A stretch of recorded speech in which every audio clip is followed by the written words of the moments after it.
What just happened to the Celtics? The NBA Power Rankings reveal something deeper than you think in, a twist that has left even insiders scratching their heads. The Boston Celtics have tumbled to the 17th spot in ESPN's latest NBA Power Rankings. And while that alone might trigger concern, the real shock comes when you dig beneath the surface. According to senior NBA.com analyst John Scheierman, the Celtics have slid even further down his Eastern Conference list, now sitting in 12th place.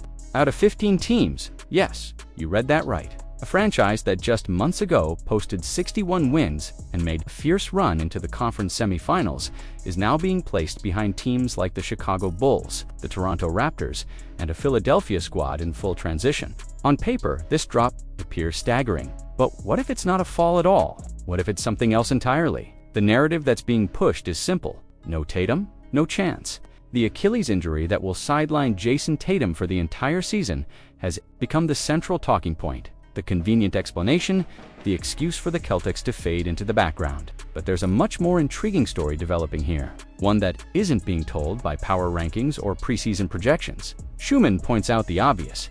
Boston's big men rotation currently features Neemias Queta, Luka Garza, and Xavier Tillman, while Georges Niang is expected to take on heavy minutes at the 4. It's a frontcourt that, on paper, doesn't measure up to the Eastern Conference elite. But basketball isn't played on spreadsheets, and Boston is quietly assembling something that algorithms and rankings can't detect. It's true that much of the remaining talent is on the perimeter, but that's not a weakness, it's a setup.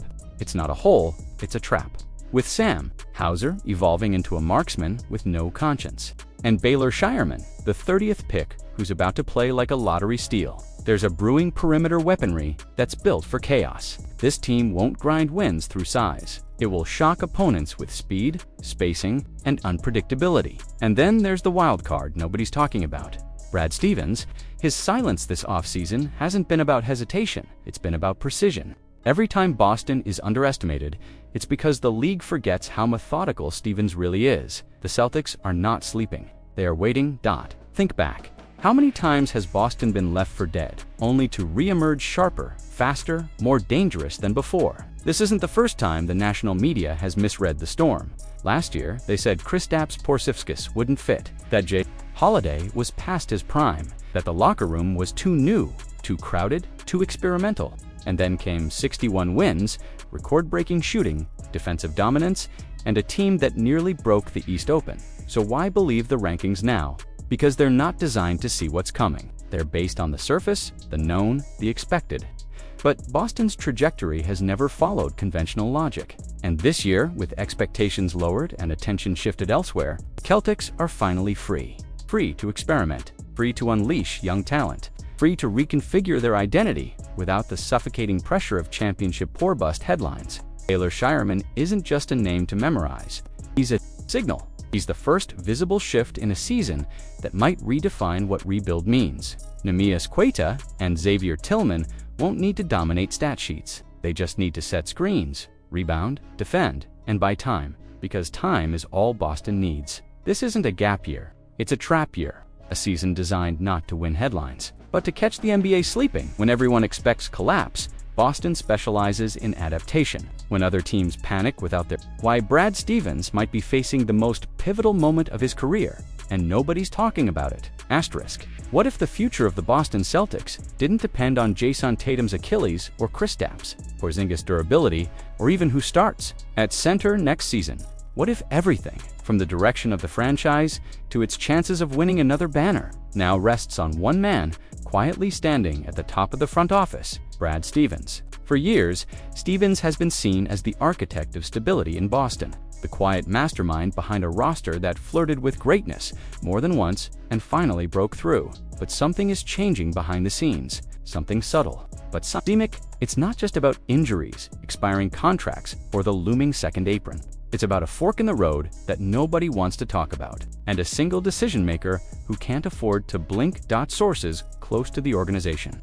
It suggests that Brad Stevens is under more pressure than at any point in his tenure as president of basketball operations, not because of public scrutiny, but because of something far more intense: the internal weight of shaping what the Celtics will be after Tatum's injury. Boston isn't in crisis, but it is in flux, and the clock is ticking. While fans and media Focus on the names and numbers. A much more delicate equation is unfolding. Boston has lost core contributors. Jrue Holiday was traded.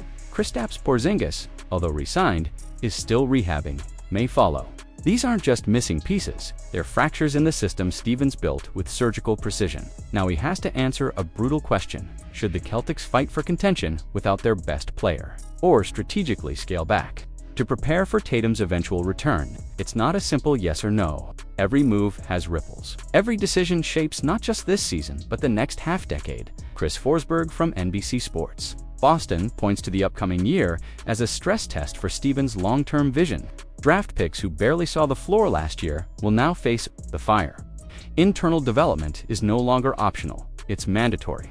And Stevens can't just wait and see anymore. His next steps must define who the Celtics are and who they are becoming. The real twist is this: Boston is still dangerous. Even without Tatum, there is enough talent, cohesion, and coaching to shock people. But only if Stevens plays the right cards. This isn't a rebuild. It's not a gap year.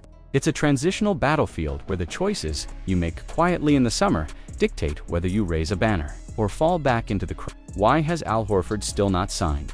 And what if this is exactly what the Celtics planned all along?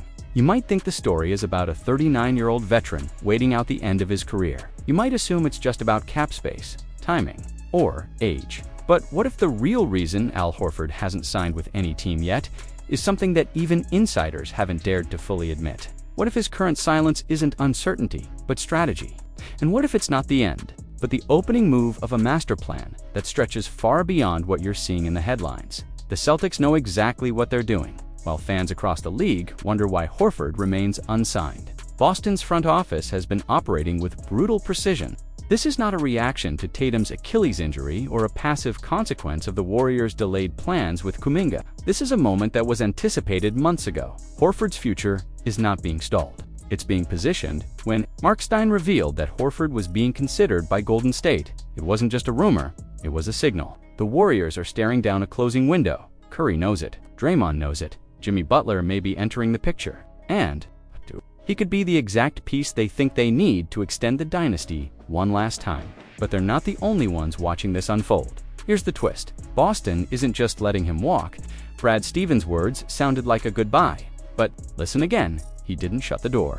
He cracked it open just enough. Because in a postseason where flexibility might define everything, the value of a veteran who knows your system, who's proven he can deliver on both ends of the floor, under pressure, who's already battle-tested with your core, is something you don't just discard quietly. You hold it, you control it, you wait for exactly the right moment. Al Horford isn't unsigned because nobody wants him. He's unsigned because the board isn't done shifting yet. Teams like the Bulls, Nets, and Warriors are locked in contractual puzzles. Restricted free agents like Kuminga, Giddey, and Cam Thomas are freezing the market. Cap space is a mess, and that's when opportunists rise. That's when experience becomes gold. That's when silence becomes leverage. Imagine this: Boston, without Tatum for the year, is recalibrating. They already shocked the league by flipping Porzingis and Jrue Holiday in moves that looked chaotic on the surface, but now appear eerily calculated. They let Luke Kornet walk. They opened minutes. They created. The Celtics have outplayed Portland twice the bigger picture. Asterisk, if you think you've understood the Jrue Holiday saga, think again. There's a deeper, more unsettling pattern hiding behind the trades. A pattern that reveals how the Boston Celtics managed to walk into a championship window while the Portland Trail Blazers unknowingly held the door open for them twice, and it happened under everyone's nose. Joe Cronin might be one of the boldest general managers in the league, but there's a case to be made that every time he answers a call from Brad Stevens, Boston inches closer to another title, while Portland steps further away from contention. It's not about winners and losers in isolated deals. It's about how one franchise mastered the art of long-term leverage, while the other got caught chasing short-term balance that never materialized. The first Holiday trade didn't just give Boston a veteran guard, it redefined their ceiling. Jrue Holiday was never meant to be the centerpiece in Portland's timeline. But somehow, they ended up being the temporary storage room for him, until Brad Stevens came knocking. What Portland received sounds valuable on paper: Robert Williams III, Malcolm Brogdon, a 2024 first-round pick, and a distant 2029 first, but let's cut through the surface. Robert Williams, beloved and explosive when healthy, has played in only 26 games across 2 seasons since arriving. Injuries followed him like a shadow, and despite his defensive upside, he's become more of a cautionary tale than a building block. Brogdon, an aging veteran whose peak didn't match Portland's rebuild trajectory. The 2024 first-round pick from Golden State came in a historically weak draft class. And that 2029 pick, it might be useful if Boston somehow collapses by then, which, based on how they've been operating, feels unlikely. Meanwhile, Jrue Holiday became the spine of Boston's defensive identity. He didn't just play his role, he elevated the entire ecosystem. Tatum and Brown thrived with Holiday on the floor. Boston became harder to score on, more disciplined, more dangerous. The result? A championship in 2024 and a team poised to contend for years. But the twist doesn't end there. Just when Portland could have used some restraint, they walked into the same trap twice. The second Jrue Holiday trade is even more bizarre in hindsight.